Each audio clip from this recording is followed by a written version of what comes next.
249তম স্বাধীনতা দিবস উদযাপন করল নিউ ইয়র্কবাসী।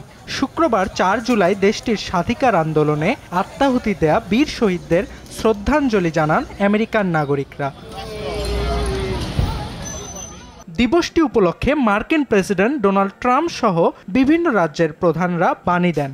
যুক্তরাষ্ট্রের স্বাধীনতার ইতিহাস অক্ষুণ্ণ রাখতে ঐক্য ও সংহতির আহ্বান জানান তারা। এদিন নিউ ইয়র্কে মেসিস ফায়ারওয়ার্ক দেখার জন্য ভিড় জমান আমেরিকানরা। বিশ্বের নানা দেশ থেকেও পর্যটকেরা ছুটে আসে মনোমুগ্ধকর আয়োজনের অংশ হতে। দেশটির স্থানীয় হাডসন ও ইস্ট রিভারের পারে ভিড় জমান তারা। আন্তর্জাতিকভাবে বিখ্যাত মেসিস ফায়ারওয়ার্ক, প্রতি বছরই এটি দেখতে বিশ্বের নানা প্রান্ত থেকে ছুটে আসে পর্যটকরা।